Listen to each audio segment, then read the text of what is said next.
ಸತ್ಯ ತಿಳಿದರೆ దైవము కలిగిన యొక్క మనస్సు కలిగి ದೇವರ ಮನಸ್ಸುಳ್ಳವರಾಗಿ సత్యము తెలుసుకున్నావు కాబట్టి ಸತ್ಯ ತಿಳ್ಕೊಂಡಿದ್ದೀಯಾ ఆయన ఆత్మగా నిలబడి ಅದು ಆತ್ಮ ನಿಂತು ఆయన ఆరాధించాలి. ಅದನ್ನು ಆರಾಧಿಸಬೇಕು. నీ శరీరం నిలబడి ಶರೀರದಲ್ಲಿ ನಿಂತು ఓ పట్టేసుకుంటే ಹೊಡ್ಕೊಳ್ಳೋದಲ್ಲ, ఉపయోగం లేదు అసలు. ಪ್ರಯೋಜನ ಇಲ್ಲ.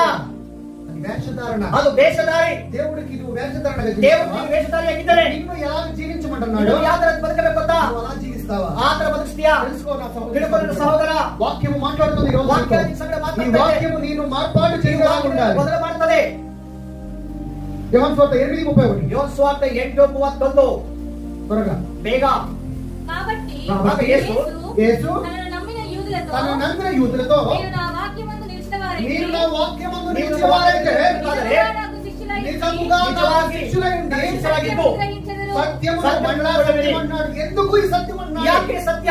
సత్యము అంటే దాంట్లో నిజం ఉంది. ಸತ್ಯದಲ್ಲಿ ನಿಜ ಇದೆ. ఆ నిజాన్ని ಆ ఒప్పుకోవాలంటే ನಿಜವನ್ನು ಒಪ್ಪಿಕೋಬೇಕು. శరీరం ఒప్పుకోదు. ಶರೀರ ಒಪ್ಪಂತ ಇಲ್ಲ. ఈ శరీరం ఏం చెప్పింది? ಶರೀರ ನೀಡುತ್ತೆ. నేను వ్యర్థుడిని, ನಾನು ವ್ಯರ್ಥ, దేనికి పనికిరాని, ಕೆಲಸ ಬರಲಾದವನು, మట్టి నుంచి వచ్చిన ನಾನು వాడిని, ಮಣ್ಣಿಂದ ಬಂದಿದ್ದೇನೆ, నా మందికి ಮತ್ತೆ వెళ్ళిపోతాను. ಮಣ್ಣಿಗೆ ಹೋಗ್ತೇನೆ. శరీరం చెప్తుంది. ಶರೀರ ಹೇಳುತ್ತೆ. ఏమంటున్నాడు? ಅದು ಇಲ್ಲೇ ಹೇಳ್ತದೆ, నా వాక్యమందు నిలిచిన వారైతే ವಾಕ್ಯದಲ್ಲಿ ನೆಲೆಗೊಂಡುದಾದರೆ సత్యము ನಿಜವಾಗಿ నిజముగా నాకు శిష్యులై ఉండి ನಿಜವಾಗಿ ಶಿಷ್ಯರಾಗಿದ್ದು సత్యమును ಸತ್ಯವನ್ನು గ్రహించదు. ಒಪ್ಪಿಕೊಳ್ಳುವರಿ, గ్రహించదు అంటే ತಿಳ್ಕೊಳ್ಳುವರಿ. నీ కాన్షియస్, ಅದು ನಿಮ್ಮ ಜ್ಞಾನ, నీ మైండ్, ನಿನ್ನ ಆಲೋಚನೆ, మనస్సు, ನಿಮ್ಮ ಮನಸ್ಸು, నీ తలంపు, ನಿಮ್ಮ ಯೋಚನೆ, నీ ఆలోచనలు, ನಿಮ್ಮ ఆలోచನೆ, ఇవన్నీ గ్రహించాలి. ಇವೆಲ್ಲವೂ ತಿಳ್ಕೋಬೇಕು. తర్వాత అప్పుడు సత్యము మిమ్మును అప్పుడు సత్యమును మిమ్మును ಮತ್ತು ಸತ್ಯವನ್ನು ಮತ್ತು స్వతంత్రులుగా ಮತ್ತು ಸತ್ಯವನ್ನು చేయునని. చెప్పగా ఎందుకు స్వతంత్రులుగా చేయలేదు? ಯಾಕೆ ಬಿಡುಗಡೆ ಮಾಡುವುದು? ఎందుకంటే ಯಾಕೆಂದರೆ ప్రతి ఒక్కడు ಪ್ರತಿಯೊಬ್ಬರು పాపి కాబట్టి ಪಾಪಿಯಿಂದ వాడి హృదయంలో ಅವನ ಹೃದಯದಲ್ಲಿ కొండము నేర్చుకోవడం జరుగుతా ಅವನಿಗೆ ఉంటుంది. ಒಂದು ದೋಷಾರೋಪಣ ಆರೋಪಣೆ ಇರುತ್ತೆ. ఏమని?